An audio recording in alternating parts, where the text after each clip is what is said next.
Hello everyone, आज हम spoken English में पार्ट ऑफ स्पीच के बारे में सीखेंगे।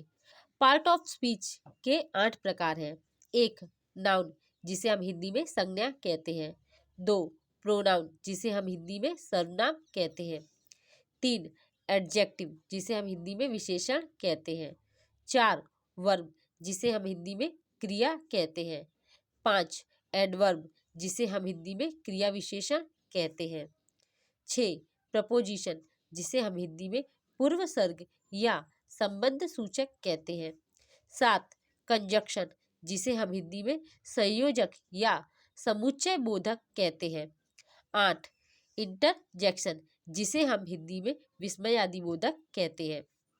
सबसे पहले हम नाउन के बारे में सीखेंगे। नाउन यानी कि संज्ञा।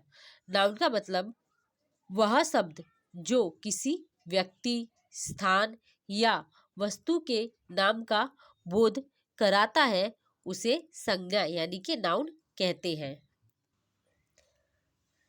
संज्ञा के प्रकार। संज्ञा के 5 प्रकार हैं। 1. प्रॉपर नाउन यानी कि व्यक्तिवाचक संज्ञा। 2. कॉमन नाउन यानी कि जातिवाचक संज्ञा। 3. कलेक्टिव नाउन यानी कि समूहवाचक संज्ञा। 4.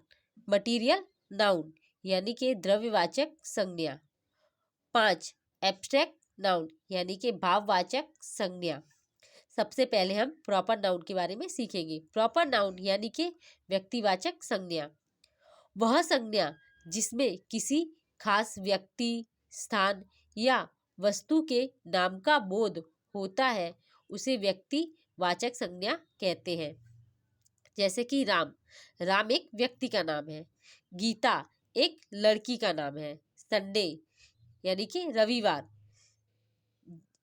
यह 7 दिन में से एक दिन है। होली, होली एक त्योहार है। त्योहार के अलग अलग नाम है, होली भी एक त्योहार का नाम है। 2. कॉमन नाउन, जिसे हम जातिवाचक संज्ञा कहते हैं। किसी एक शब्द से किसी संपूर्ण जाति का बोध हो, वह शब्द जातिवाचक संज्ञा कहते हैं।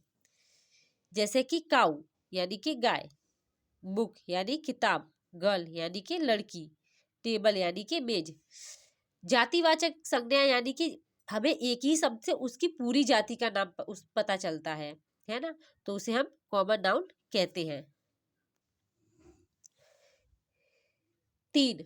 कलेक्टिव नाउन यानी कि समूहवाचक संज्ञा वह नाउन जो व्यक्तियों, वस्तुओं या जानवरों के समूह का बोध कराता है, उसे समूहवाचक संज्ञा कहते हैं।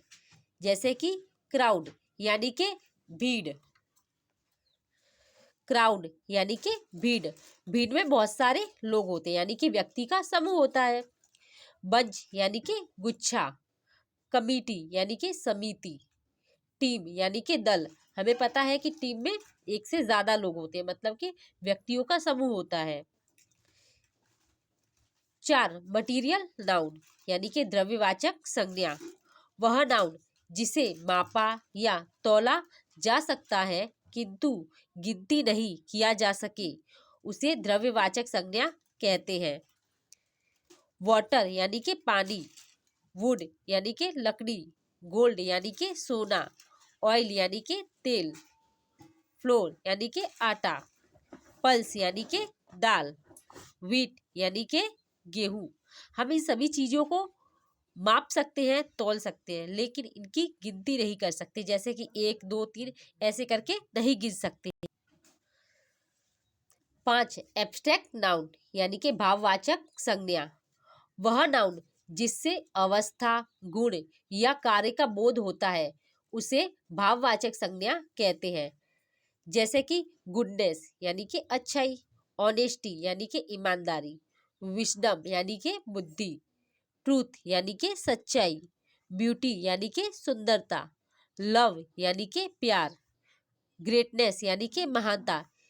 इससे हमें एक व्यक्ति के अंदर की जो उसके अंदर जो गुण है उसका पता चलता है, उसे हम क्या कहते हैं, भाववाचक संज्ञा, यानी कि जो उसके भाव है उससे वो पता चलता है।